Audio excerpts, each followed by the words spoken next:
al-kunutu fis shalah. Pembahasan mengenai kunut di dalam sholat. Lalu as-sunan ghairu muakkadah. Jadi sholat-sholat sunnah yang ghairu muakkadah, tidak terlalu ditekankan ya. Baik, kita awali pembahasan kita. Jadi di pertemuan sebelumnya sudah kita bahas ya, bahwasannya di antara sholat-sholat sunnah yang muakkadah yang dianjurkan itu yang pertama apa? Ada apa yang pertama?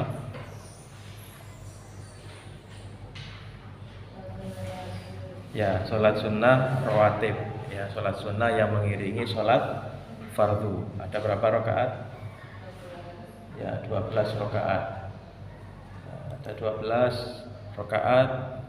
Nah, itu kalau zuhurnya itu dihitung qobliyahnya 4 rakaat ya. Jadi 2 rakaat sebelum subuh, kemudian 4 rakaat sebelum zuhur, 2 rakaat sesudah zuhur, kemudian 2 rakaat sesudah maghrib dan 2 rakaat sesudah isya. Nah, itu yang kategori sunnah muakkadah. Lalu berikutnya adalah sholat tarawih ya.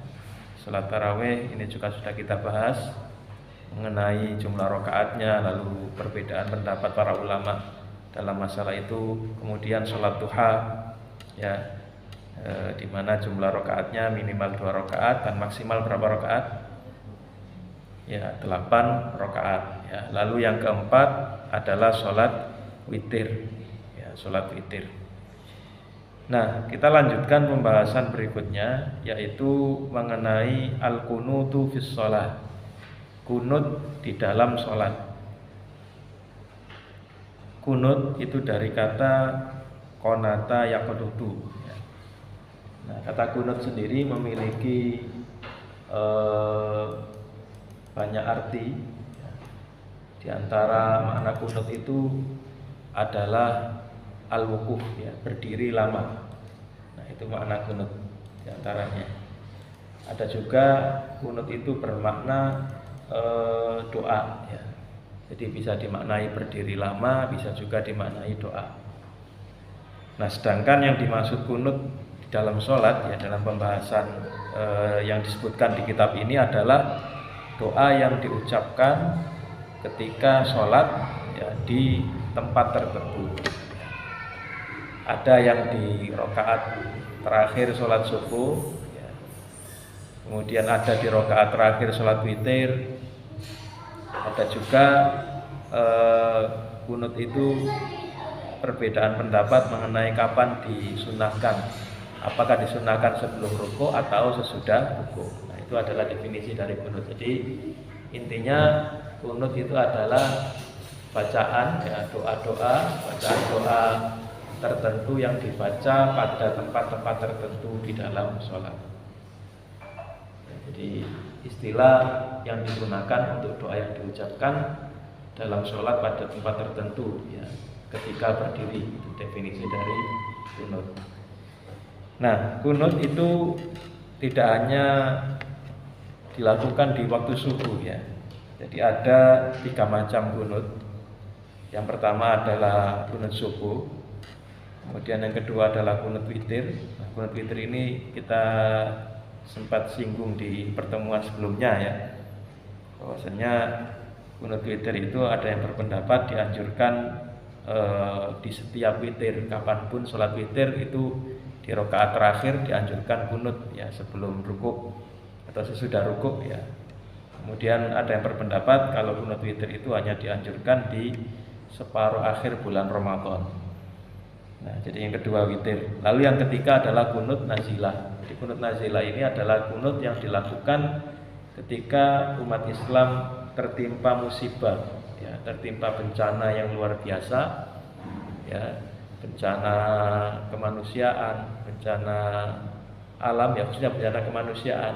Ya, maka di situ disunahkan kunut nazilah. Jadi kunut nazilah itu isinya itu memohon pertolongan kepada Allah bagi umat Islam yang sedang berjuang, yang sedang dalam bencana, termasuk dalam peperangan ya. Lalu berdoa juga kepada Allah agar Allah mengalahkan musuh umat Islam ketika dalam peperangan. Nah, beliau menyebutkan di sini mengenai dua jenis kunut, yaitu kunut witir dan kunut subuh ya. Yusannul kunutu, kunut itu disunahkan. Nah, ini secara umum. Nah, hanya saja para ulama berbeda pandangan. Kunut yang disunahkan itu kunut apa? Apakah kunut witir, kunut subuh ya, atau kunut nazilah? Tapi kunut nazilah tidak ada ya di sini. Di sini hanya dibahas kunut witir dan kunut subuh saja. Nah, beliau menyebutkan ada dua pandangan para ulama terkait kunut ini. Walil ulama fihi ittijahan. Pertama, ittijahul Hanafiyah wal Hanabilah. Pandangan pertama yaitu pandangan mazhab Hanafi dan mazhab Hambali. Wa huwal kunutu fil witri. Menurut mazhab Hambali dan mazhab Hanafi, kunut yang disunahkan itu adalah kunut witir. Ya, yang kita bahas kemarin bahwasanya kalau menurut mazhab Hanafi dan Hambali, kunut witir itu disunahkan kapan? Jadi ketika kita sholat tahajud ya, 3 rakaat atau 5 rakaat. Jadi sholat tahajud itu kan ada yang genap, ada yang ganjil ya. Paling minimal kan cuma 1 rakaat ya. Kalau waktunya sangat mepet sekali. Kalau enggak ya 3 rakaat gitu ya, 2 rakaat kemudian 1 rakaat atau 5, nggak bisa 2, 2, 1 atau 7 atau bisa juga 9 atau 11 ya. Kalau di hadis Aisyah itu maksimal Rasulullah kalau sholat witir itu, sholat qiyamul lail itu maksimal 11 rakaat. Nah, di rakaat terakhir itu ketika kunut ketika witir terakhir ya, rakaat terakhir sholat witir itu disunahkan menurut mazhab Hanafi dan juga mazhab Hambali melakukan kunut. Nah, pelaksanaannya kalau menurut mazhab Hanafi sebelum rukuk, kalau menurut mazhab Hambali sesudah rukuk. Jadi itu pandangan Hanafi dan Hambali. Nah, menurut mereka sholat subuh itu tidak dianjurkan, tidak disunahkan ya. Terutama mazhab Hambali ya, Hanafi itu secara tegas bahkan mengatakan ya, Imam Abu Hanifah itu berkata al-kunutu fil fajri bid'atun. Nah, ini kan agak keras juga pendapat beliau ya. Kunut dalam sholat subuh itu beliau anggap sebagai sesuatu yang bid'ah. Nanti kita bahas dalilnya masing-masing ya. Nah, ini pandangan pertama. Kemudian pandangan kedua, wa huwal kunutu fil witri wa tijaul malikiyah wasyafi'iyati wa huwal kunutu fis subhi. Nah, menurut pandangan Maliki dan Syafi'i ya, mazhab Maliki dan mazhab Syafi'i, yang dianjurkan, yang disunahkan itu adalah kunut subuh. Nah, kunut witir bagaimana? Disunahkan juga menurut pandangan mazhab Syafi'i dan Maliki, tapi tidak sepanjang waktu, hanya di pertengahan bulan Ramadan ya, separuh akhir malam Ramadan. Nah, kita langsung membahas dalilnya ya. Amal ittijahul awal falima ruwiya an jama'ah minas sahabah Umar wa Ali wa Ibnu Mas'ud wa Ibnu Abbas wa Ubay bin Ka'ab anna kunuta Rasulullah sallallahu alaihi wasallam kana fil witri qabla ruku'. Nah, mazhab pertama ini berdasarkan dalil yang diriwayatkan dari jamaah.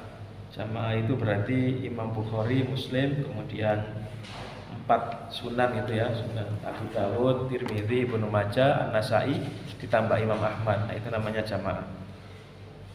Dari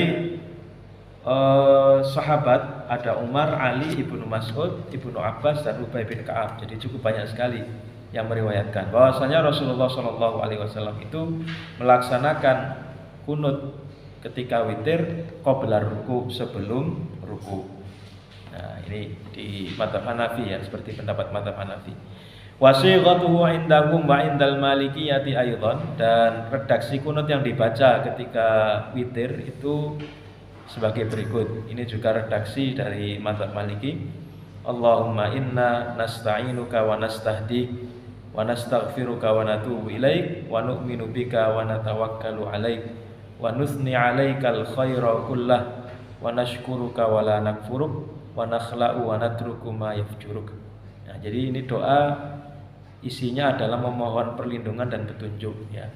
Ya Allah, kami memohon perlindungan kepadamu dan kami memohon memohon petunjuk kepadamu. Kami memohon ampun dan bertaubat kepadamu. Kami beriman kepadamu. Wa natawakkalu alaik, kami bertawakal kepadamu.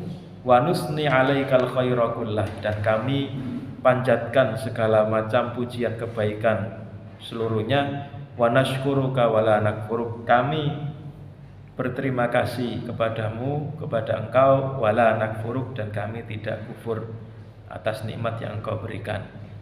Wa nakhla'u wa natruku ma yafjuruk, kami juga berjanji meninggalkan dan melepaskan perbuatan-perbuatan ya, yafjuruk itu artinya perbuatan-perbuatan dosa. Jadi intinya ini ingin bertaubat, istighfar ya, menegaskan keimanan, tawakal, juga pujian serta rasa syukur, dan merupakan janji agar tidak melakukan perbuatan dosa lagi. Allahumma iyyaka na'bud wa laka nusolli wa nasjud wa ilaika nas'a wa nahfid narju rahmatak wa nakhsha 'adzabak inna 'adzabakal jidda bil kufari mulhiq. Ya, ini memohon perlindungan ya, menegaskan tauhid dan memohon perlindungan. Ya Allah, hanya kepadamu kami menyembah, walaka nusolli wa nasjud, kepadamu kami sholat dan sujud, wa ilaika nas'a wa nahfid, dan kepadamu kami menuju, narju rahmatak, kami memohon rahmatmu, wa nakhsha 'adzabak, kami memohon perlindungan dari azabmu, inna 'adzabakal jiddi bil kufari mulhiq, sesungguhnya azabmu itu yang keras itu akan menimpa orang-orang yang kafir. Nah, ini dalil ya mengenai disyariatkannya kunut witir, dan itu doa yang dibaca ya. Nah, insya Allah bisa dihafal ya doa seperti ini, dan bisa kita praktekkan ketika sholat malam atau ketika witir ya, bisa membaca doa ini. Baik, lanjut. Dalil kedua, wa daliluhum ma akhrajahu Abu Dawud fil marasil an Khalid bin Imran wa fihi anna Jibril alaihi salam 'allaman nabiyya sallallahu alaihi wasallam hadzal qunut. Nah, dalilnya kalau yang baru saja itu redaksi doanya ya. Nah, ini juga ada riwayat lain yang diriwayatkan oleh Imam Abu Dawud di kitab Al-Marasil dari Khalid bin Abu Imran. Di situ diceritakan bahwasanya malaikat Jibril mengajarkan kepada Nabi mengenai doa kunut ini. Jadi doa kunut ini doa yang langsung diajarkan malaikat Jibril kepada Rasulullah Shallallahu Alaihi Wasallam. Ya. Fal aula qiraatuhu, maka yang lebih utama dibaca dalam witir. Wa yaqra'u 'indahu sirran sawa'un al-imam wal muqtadi illa annal malikiyata qalu yundabu hadzal kunutu sirran fis subhi faqat la fil witri wa ghairihi fa yuqra qabla ruku wa huwa afdal au ba'da. Nah, ini kan tadi sudah kita bahas. Jadi yang berpendapat sunnah kunut witir itu siapa? Mantap apa?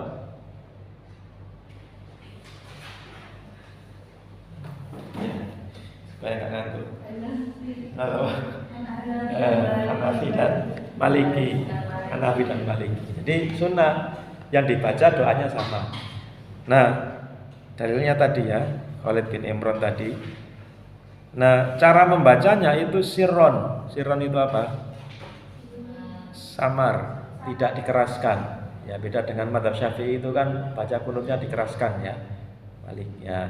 Jadi menurut mazhab Hanafi dan Hambali itu membacanya secara sir. Ketika witir itu dibaca secara samar-samar. Jadi Allahumma inna nasta'inuka wa nastahdik wa nastaghfiruka wa natubu ilaika wa nu'minu bik secara sir.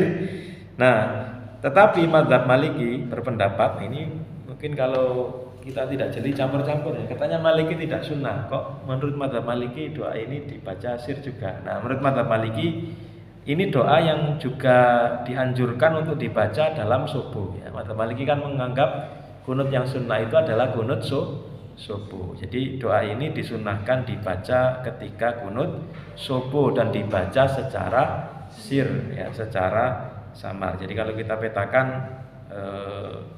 Hanafi dan Hambali itu mengatakan kunut witir itu sunnah membaca ini. Tapi kalau menurut mazhab Maliki ini tidak dianjurkan dibaca ketika kunut witir, tapi ketika sholat subuh. Dan membacanya pun bukan sesudah rukuk tapi sebelum rukuk ya. Qabla rukuk wa huwa afdal au ba'dahu. Baik, kemudian berikutnya pandangan kedua ya. Wa amma Syafi'iyatu, adapun mazhab Syafi'i, fayusannu indahum al-qunutu fil i'tidal. Fayusannu indahum al-qunutu fi i'tidalir raq'ati tsaniyati fis subhi. Nah, menurut mazhab Syafi'i dianjurkan kunut itu ketika i'tidal. I'tidal itu berarti setelah rukuk atau sebelumnya? Ya, setelah rukuk. Jadi setelah rukuk kemudian i'tidal di rakaat kedua di dalam sholat subuh. Yajharu bihil imam. Nah, ketika sholat jamaah maka imam membaca secara keras. Wa yu'minul ma'mumu ila qaulihi wa qini syarra ma qadait. Nah, kecuali makmum itu tidak baca tapi hanya mengamini. Tapi mengamininya itu hanya sampai wa qini syarra ma qadait ya. Wa fi baqiyatihi wa fi baqihi. Nah, sedangkan setelah wa qini syarra ma qadait itu tidak membaca amin tapi mengucapkan ya yaqulul ma'mumu sirran au yaqulu asyhad ya, makmum atau yaquluhu al makmumu sirran, makmum membacanya secara sir atau mengucapkan asyhadu ya, asyhad saya bersaksi. Jadi tidak amin karena memang tidak berdoa ya. Setelah wa qini syarra ma qadait itu bukan redaksi doa tetapi itu adalah redaksi pujian. Wal munfarid yaquluhu sirran, sedangkan kalau sholat sendirian maka menurut mazhab Syafi'i dibaca secara sir. Wasiqatul mukhtara, dan redaksi yang terpilih ya, redaksi kunut subuh yang dipilih itu adalah redaksi berikut. Allahumma hdini fi man hadait wa afini fi man afait wa tawallani fi man tawallait wa barik li fi ma a'tait wa qini syarra ma qadait. Nah, jadi itu kan sampai itu ya. Ini ketika imam baca ini makmumnya mengucapkan amin ya. Fa innaka taqdi wa la yuqta 'alaik wa innahu la yadhillu man walait. Ini biasanya dibaca sir ya. Fa innaka taqdi wa la yuqta 'alaik itu biasanya kalau di praktek di Indonesia itu dibaca secara sir. Jadi biasanya wa qini syarra ma qadait lalu imamnya baca sir. Seperti itu ya. Nah, itu mengapa seperti itu? Ya saya kurang tahu. Mungkin alasannya karena khawatir makmumnya juga amin. Nah, maka dibaca sir. Karena kalau di negeri lain, di Mesir atau di negara-negara lain itu biasanya dibaca keras. Fa innaka taqdi wa la yuqda 'alaik, dan makmumnya tidak amin karena mereka paham itu bukan sedang berdoa. Kalau yang sebelumnya kan berdoa ya. Allahumma hdini fi man hadait. Ya Allah, berikanlah aku petunjuk fi man hadait ya, sebagaimana engkau berikan petunjuk kepada orang lain ya. Wa afini fi man afait, kemudian berikanlah aku kesehatan ya, sebagaimana engkau memberikan kesehatan terhadap orang-orang lain. Wa tawallani fi man tawallait ya. Tawalla itu artinya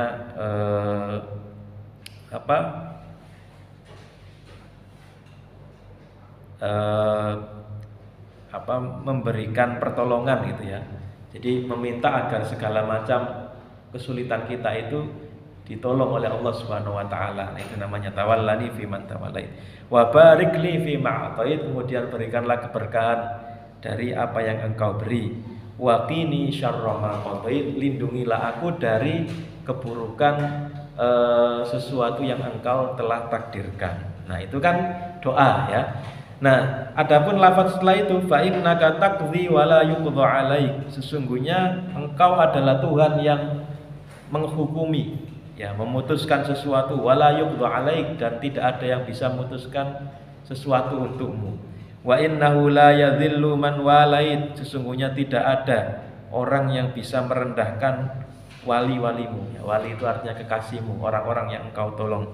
Wala ya'izzu man 'adait, dan tidak ada yang bisa, ya'izzu itu artinya meninggikan atau tidak ada yang bisa memuliakan musuh-musuhmu ya. Wala ya'izzu man 'adait, kemudian tabarakta rabbana wa ta'alait ya, maha suci engkau Tuhan kami wa ta'ala dan Maha tinggi. Falakal hamdu ala ma qadait wa astaghfiruka wa atubu ilaih. Ya, untukmu segala puji apa yang engkau telah takdirkan dan aku mohon ampun dan bertobat kepadamu. Lalu berselawat ya, sallallahu ala sayyidina Muhammad tin nabiyil ummi wa ala alihi wa sahbihi wasallam. Nah, jadi ini adalah redaksi yang dibaca ketika kunut subuh menurut mazhab Syafi'i. Nah, kemudian ada tambahan lagi, walau tarakahu al-musalli au taraka ba'dahu sajada lisahwi. Nah, ini menurut pandangan mazhab Syafi'i. Seandainya orang yang sholat itu meninggalkan kunut ini ya, kunut subuh, atau sebagian atau keseluruhan sajada lisahwi, maka dia dianjurkan melakukan sujud sahwi. Nah, karena kunut subuh itu kedudukannya dalam mazhab Syafi'i sama seperti tahiyat awal. Ya, tahiyat awal itu kalau lupa itu kan dianjurkan sujud sahwi ya, tidak mengulangi sholatnya lagi tapi cukup diganti dengan sujud sahwi. Begitu juga ketika kunut subuh, kalau lupa ya atau tidak melakukan karena mungkin posisinya sebagai makmum sementara imamnya tidak kunut, nah maka makmumnya dianjurkan untuk sujud sahwi. Jadi pahami ya. Nah, di sini beliau tidak menyebutkan mengenai khilafiyah, perbedaan pendapat antara ulama yang mengatakan kunut subuh itu sunnah ataupun yang mengatakan tidak sunnah ya. Beliau hanya menyebutkan siapa ulama yang mensunahkan kunut subuh, siapa yang tidak, gitu saja. Jadi kita tidak mungkin tidak kita bahas di kesempatan kali ini ya dalil-dalilnya rinci. Kita bahas saja dalil dari mazhab Syafi'i mengapa mereka mengatakan kunut subuh itu sunnah. Ya, disebutkan di sini wa daliluhum warwaul hakim fil mustadrak wa sahahu an Nabi Hurairah radhiyallahu anhu qol. Dalilnya diriwayatkan Imam Al-Hakim dalam kitab Al-Mustadrak, dan menurut Imam Hakim hadisnya sahih dari Abu Hurairah bahwasanya dia berkata, kana Rasulullah sallallahu alaihi wasallam idza rafa'a ra'sahu minar ruku'i min sholatis subhi fi raq'atis tsaniyah rafa'a yadayhi fayad'u bihadzal du'a Allahumma hdini fi man hadait ila akhirih. Abu Hurairah mengatakan Rasulullah sallallahu alaihi wasallam ketika mengangkat kepala beliau dari rukuk, berarti kan posisi i'tidal ya, dari sholat subuh di rakaat kedua ya, sangat jelas sekali kapan dilakukan ya di hadis ini. Beliau mengangkat kepala beliau lalu berdoa dengan doa ini yang kita baca tadi ya, Allahumma hdini fiman hadait wa afini fiman atait sampai selesai. Wa zadzal Baihaqi fihi falakal hamdu ala ma qatait. Nah, Imam Al-Baihaqi menambahkan lafaz falakal hamdu ala ma qatait. Kemudian disebutkan juga di sini wa 'allamar Rasul sallallahu alaihi wasallam hadzal du'a lil Hasan bin Ali radhiyallahu anhuma fi kunutihi.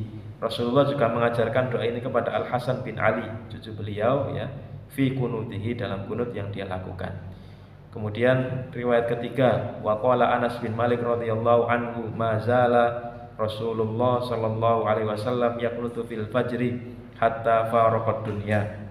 Rasulullah sallallahu alaihi wasallam senantiasa melakukan kunut di waktu subuh, di waktu fajar, hatta faraqad dunya, sampai beliau meninggalkan dunia.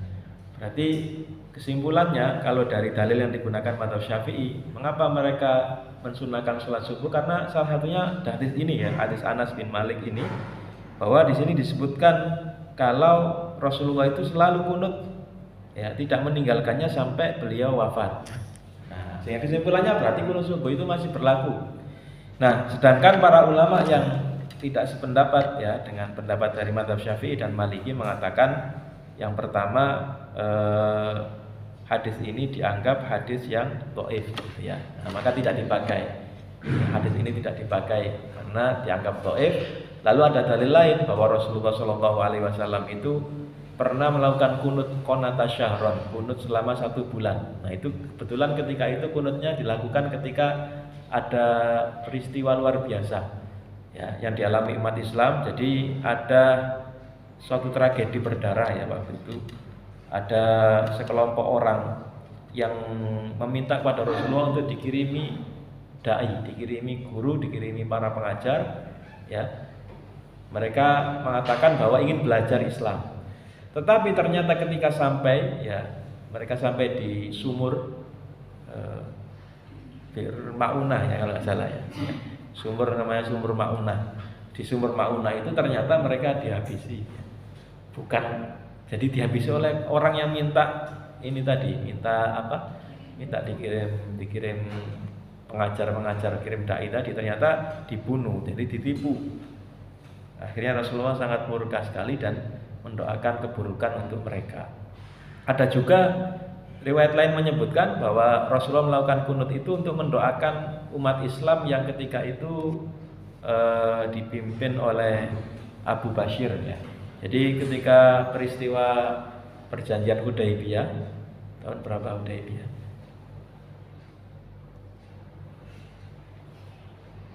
Urjuza, yang hafal Urjuza. Tahun ke-7, ke-6, ke-8 ya. Jadi setelah perjanjian Hudaybiyah itu kan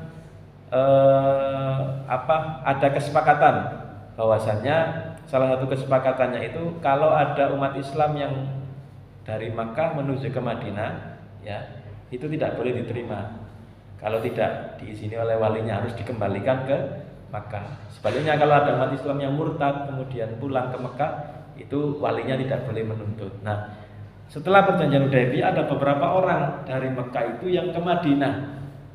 Tapi Rasulullah karena terikat dengan perjanjian itu ya beliau tidak mau menerima, tidak bisa. Akhirnya orang-orang ini ada yang diambil lagi, ditangkap lagi oleh walinya. Kemudian ada lagi yang mereka melarikan diri. Di Mekah mereka tidak mau tinggal karena di situ banyak orang musyrik ya. Di Madinah pun mereka tidak diterima karena terikat perjanjian ya Rasulullah. Maka akhirnya mereka pun memutuskan untuk membuat komunitas tersendiri antara Makkah dan Madinah ya. Dan di situ mereka memutuskan untuk melakukan intimidasi kepada orang-orang kafir Quraisy yang melewati tempat itu ya. Dan mereka tidak bisa deteksi karena bersembunyi gitu ya. Orang-orang kafir Quraisy tidak bisa mendeteksi dan memang diganggu itu ya dicegah, dihadang, sehingga mereka pun mengadu ke Rasulullah. Kami sedang dihadang oleh sahabat-sahabat. Rasulullah pun mengatakan, lah mereka kan di luar tanggung jawab saya, ya. Mereka tidak saya terima di sini, ya berarti itu saya tidak tanggung jawab. Akhirnya mereka orang-orang kafir Quraisy itu memutuskan untuk membatalkan poin perjanjian itu. Jadi mempersilahkan mereka akhirnya ke Madinah. Nah, di masa-masa itu tadi ya, masa-masa perjuangan itu Rasulullah mendoakan ada Al-Walid ibn Walid, ya saudara Walid bin Walid, kemudian ada Salamah bin Hisham, Ayas bin Rabi'ah dan yang lain, itu Rasulullah doakan mendapatkan kemenangan. Nah, kita kembali ke kunut tadi. Jadi para ulama yang berpendapat bahwa kunut itu tidak disyariatkan karena ada dalil itu tadi, Rasulullah pernah kunut selama 1 bulan kemudian meninggalkannya. Maka mereka pun pakai hadis itu dan hadisnya memang sahih. Tapi menurut mazhab Syafi'i yang ditinggalkan itu bukan kunutnya tapi doa laknat ya. Nah, maka terjadi perbedaan pendapat dalam masalah ini. Baik, jadi kurang lebih seperti itu ya gambaran mengenai pembahasan terkait kunut subuh atau kunut, bukan hanya kunut tapi ada kunut subuh, kunut nazilah dan kunut witir. Jadi kesimpulannya ada ulama yang berpandangan bahwa kunut witir yang disyariatkan itu adalah kunut witir, yaitu mazhab Hanafi dan Hambali ya, sedangkan yang berpandangan yang disunahkan kunut subuh adalah mazhab Maliki dan Syafi'i. Meskipun mazhab Maliki dan Syafi'i juga mengatakan kunut witir juga disunahkan, tetapi hanya di pertengahan akhir dari bulan Ramadan saja ya. Baik, saya rasa cukup itu yang bisa saya sampaikan di kesempatan kali ini. Masih ada waktu beberapa menit, silakan kalau ada yang ingin didiskusikan atau ditanya.